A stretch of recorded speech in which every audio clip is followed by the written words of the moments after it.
مشاهدينا مرحبا بكم مرة أخرى. واليوم الحساب غادي يكون مع مقاطعة الحي الحسني بالدار البيضاء وعاملة الحي الحسني خديجة بن شويخ. المقاطعة اللي رئيسها هو الحاج طاهر اليوسفي. طاهر يا الطاهر. طاهر من أسرة ولات تسير بلدية ليساسفا لمدة سنوات قبل وحدة المدينة. طاهر اللي تولى رئاسة بلدية ليساسفا لمدة قصيرة ما كتعداش سنة من بعد العزل ديال خوه اللي كان رئيس.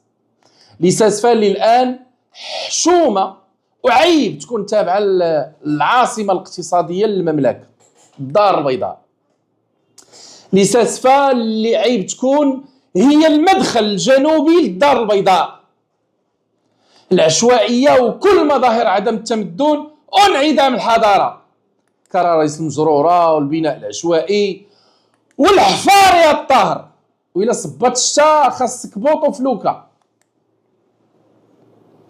الحساب في هذه الحلقة الصراحة خصو يكون حتى مع عاملة مقاطعة الحي الحسني، لأنها هي الرئيسة المباشرة ديال رؤساء الملحقات الإدارية والقياد والبشوات ورؤساء الدوائر، لأنه طبقا لقانون التعمير أصبحت مهمة المراقبة ديال المخالفات التعمير عند السلطة المحلية. وغادي نبداو الحساب في هذه الحلقة من الملك المسمى لودوم. هذا الملك مساحته 3 هكتارات و34 ار و57 سنتيار، اللي هو عبارة عن أرض عارية وفي الملك الخاص للدولة المغربية اللي ناضت شركة سميتها سيكوتخيم، دورت عليها الحيط وأمام أعين السلطة المحلية وضربت ليه البيبان وحوزاته وأصبح مستودع ومخزن ديال شركة. بمعنى آخر هاد الشركة لقات السيبة ولقات ترعى ولقات 3 هكتارات سيبة،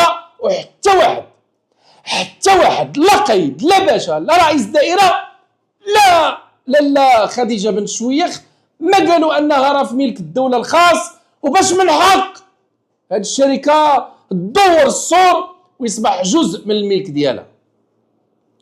وماشي بعيد شي نهار لقاوها دارت شي لفيف عدلي وحوزاتو شي لفيف ديال الحيازة موجب حيازة ومشى العقار. في الوقت اللي ليساسفا عندها خصاص كبير في الوعاء العقاري وخصها مستوصفات وسبيطارات وتيرانات وطرقان. هاد الأرض بالمناسبة في لو بلان داميناجمون فيها طريق HH 145. كنلقاو شركة لقات السيبة وحوزات 3 هكتارات. واش القيد ما ساقش الخبار فاش كانوا كيبنيو السور والبيبان؟ واش هاد العشوائي ما شافتو عامله ما شافتو الشرطه الاداريه السي اليوسفي؟ دابا كون شي واحد بغى يصوب الزليج للطواليط وكوزينه حاشاكم في الطابق السابع كون شافوا المقدم والقيد، وتلقى القيد جاي وجايب معاه فرقونات المخازنيه، اما حيت هذه 3 هكتارات وكتستغلها شركه بلا قانون بلا رخص بلا تكرموسه، خلاوه يدير ما بغى ودور السور ومشات 3 هكتارات. سوق السلك اللي كيتواجد في القلب النابض للحي الحسني بين شارع افغانستان وسيد الخدير، فضيحته فضيحه حتى هو.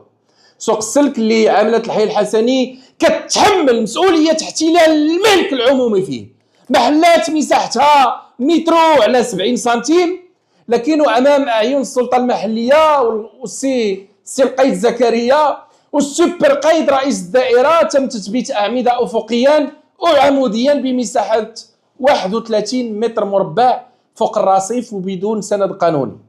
الشرطه الاداريه الجماعيه حرات محضر بمخالفه في ميدان التعمير بتاريخ 19/5/2024. ومن هذا النهار سي القيد زكريا اللي غنجيو الفتوات ديالو ورئيس الدائره ما نفذوش قرار الهدم وما تحركوش باش يطبقوا القانون.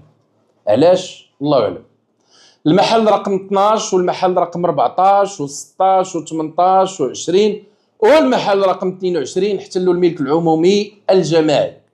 وهانيه في الوقت اللي الدار البيضاء خص تزيد لقدام، والعشوائي والملك الجماعي اللي محتل خصو يتحيد، مازال العشوائي خدام. كيقولوا لك ان باغيين الدار البيضاء تولي مدينه ذكيه ومدينه بدون عشوائي. العشوائي وامام اعين السلطه. انا صراحه فاجي نتحاسبوا ما فهمتش فين كان القيد ورئيس الدائره وجيش المقدمين اللي كيعرفوك شحال من باريزيانه دخلتي لدارك. نعم، الا بغاو يعرفوك واش فطرتي بالزبده واش تغديتي بالدجاج ولا باللحم كيعرفوك. حنا كلنا عارفين هذه حقيقه، حنا مغاربه وعايشين جميع.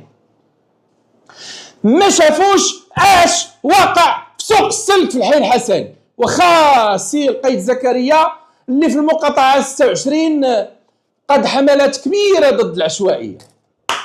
برافو سي زكريا.